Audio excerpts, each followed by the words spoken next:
just so you know how this goes, I'll cut all this part out, and I'll start it when I say go, and then the video will go from there. Are you ready? All right, 3, 2, 1, and here we are, back for another year of Hamza's Corner. We have Mr. Jeff Loach, aka Deshaun's Massage Parlor. Let's start off by, this is your first year in the league. Do we start off with the name, or do we start off with how you feel about your first year? We can start out with the name. I got enough Ohio, Cleveland fans. I don't think any are in this league, but it always feels good to remind them who their franchise quarterback really is as a person. And I think we all like a good massage. You don't even have him as your quarterback, though. That's he's not a good quarterback. It's all right. Joe Burrow, Tua, they all love massages. And they go to the best in the league. They go to Deshaun for Deshaun for all their needs. Recommendations. Yeah, hey, where do you recommend we go? Probably why they're all on IR after it. So let's talk about this. It is your first year in the league. You come into a keeper league, and then quickly get the last fucking pick. Yeah, you get the last pick, but quickly you assert your dominance, and you've been in the top 3 rankings since beginning of the season. What do you got to say about that? I have a well-coached team. I'm experienced, right? So we try to exert the bare minimum, but still come out with the W, right? Like, we don't want to overexert ourselves. We want to make sure we're well rested for the playoff run. We can take care of all our injuries early, so we'll be ready to go. All right. Let me just say one thing. For the interview, I need you to take the fucking hat off or look up, because all I can see is that stupid Michigan. You're like sitting there like this. Well, no, it's because I don't have my cameras. Like, I have my monitor. My camera's on my monitor. That's the problem. It's weird for like work calls too, man.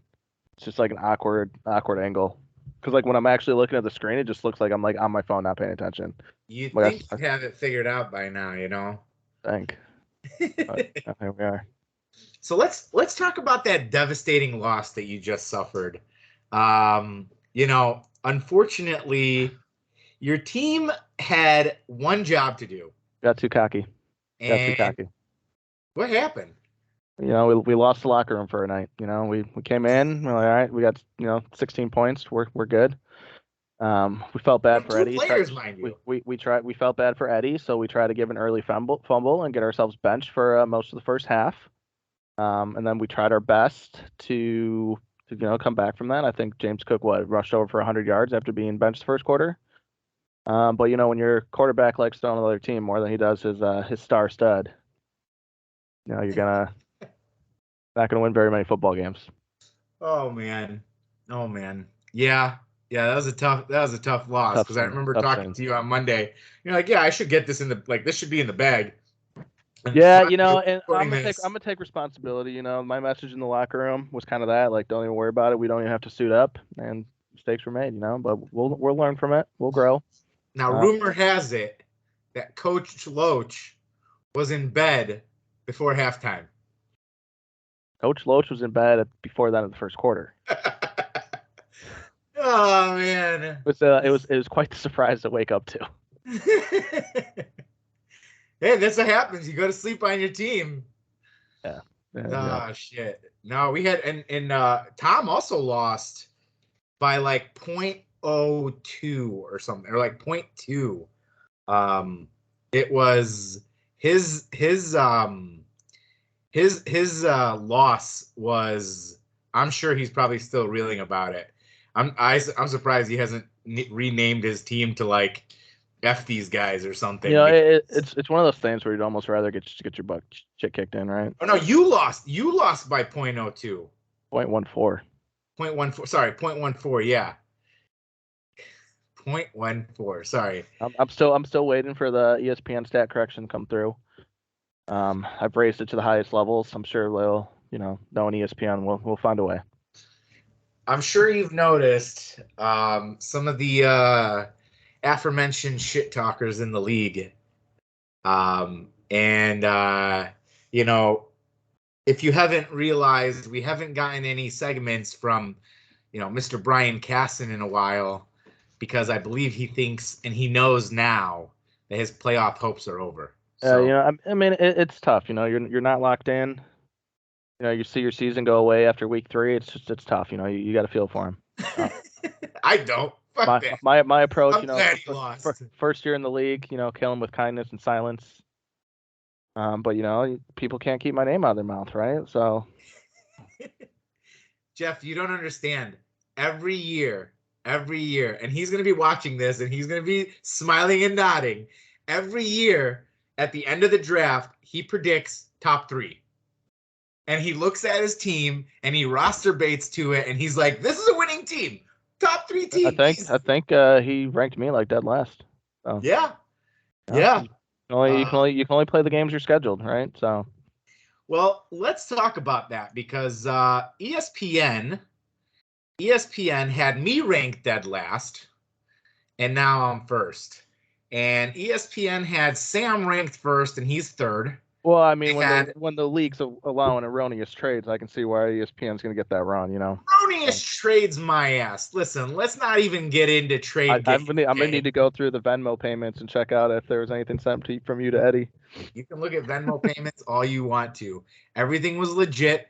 He's looking for a franchise player, and I think he got. It's just tough, like sitting there in the 5th, playoffs. It's throwing away your team. He didn't know he was on a losing streak. He didn't know he was unexpected, And I will say this. I mean, let's be honest. I had a really bad performance from both players that I got. I don't know why he let go the second player I gave him, who's, once Henry gets hurt, Spears is going to be the next back there. In fact, this past week, Spears had a better week than Henry, and yet he let him go. And Mr. Opportunity over here picked him up, because when I just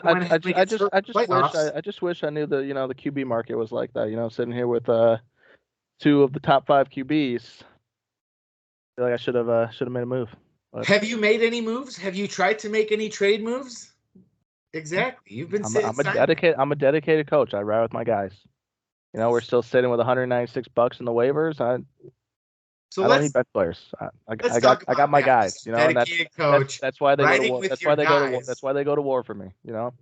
Riding with your guys. You are currently sitting in second to last for points for. Riding with your guys? I don't know about that.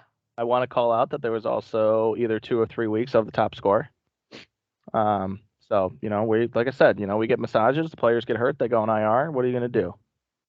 But we're back. We found a new massage therapist. And we're hoping the training staff's going to have them right. Oh man, let's talk about the playoff picture. You have a pretty tough matchup, if I do have to say so myself, this week. Got it in the bag. You kind of have a must win, a win and in. Me and Tom are definitely in. Me and Tom need wins in order to secure first and second place for the buys. So right now, Tom is playing fake meat. So that can go either way. Tom could have a bad week, and Casson can come in and screw him over. That I'd like to see that. Casson comes in and win, and Tom loses and drops down in the standings there. If I win, I secure my first place. Now, there's a lot of ifs and what if this happens, what if that happens. But most importantly, you need a win. If you don't win, then there's a chance that you won't get in. But you have in the standings right now, you got Sam, Eddie, Joe, and Sam and Eddie are definitely if Sam beats Joe, then Sam is definitely in, and Joe has to compete with, or Joe and Tim are on the cusp there. So if Sam beats Joe's out, Sam secures a spot. Sam doesn't beat Joe, he can still get a spot, but he's kind of teeter-tottering on that points for. Or no, sorry, he's one of the higher points fours. So as long as he maintains it, he's fine. So is Joe. Joe, if he wins, he's fine because of his points four. If he loses, he needs the right people to lose so that he can stay in. Yeah, we don't need to go into the who's and ha's of, the what ifs, because I'm sure Brian will inevitably stay up until 2 a.m. and work on it and put it together for everybody, even though he said sorry he can't do it. I think he will, especially once he gets this call out. I'd like to say that I'm not worried about it, but after last night's debacle, who knows? But I think I'm sitting pretty just based on the matchups, right? You have the 2 6 and 4 people playing the 2 5 and 5 people. So if the 2 5 and 5 people win, Eddie would essentially have to outscore me by 30 to get in. So as long as he doesn't have a crazy week, and if he has a crazy week, that also probably means he wins, which would keep me in. Because he's playing who? He's playing Tim? He's playing Tim. So Eddie would need to outscore me by 30 points and lose. So it would have to be like a 130 to 129 kind of thing. My team is still sleeping in. Yeah. It's possible. We've seen crazy things. I'm not super worried about it, but listen, it's week 11 in the NFL, and we've seen crazier things. It's also week 11. I believe there's some buys this week going on, and that might have a major effect on who does what, with Indy being out, the Saints being out. I'm trying to think of what other teams are out, but that's gonna affect a lot of roster. The Dolphins, Falcons. That's gonna affect a lot of rosters, including Eddie's. Right, like that's gonna affect his roster right now with his running back on the Falcons being out. So, there's a lot of effect that could happen there. Let's do this right now, just based off of your experience. Who do you hate most in the league? Can't you say me? Can't say you? You can't say me.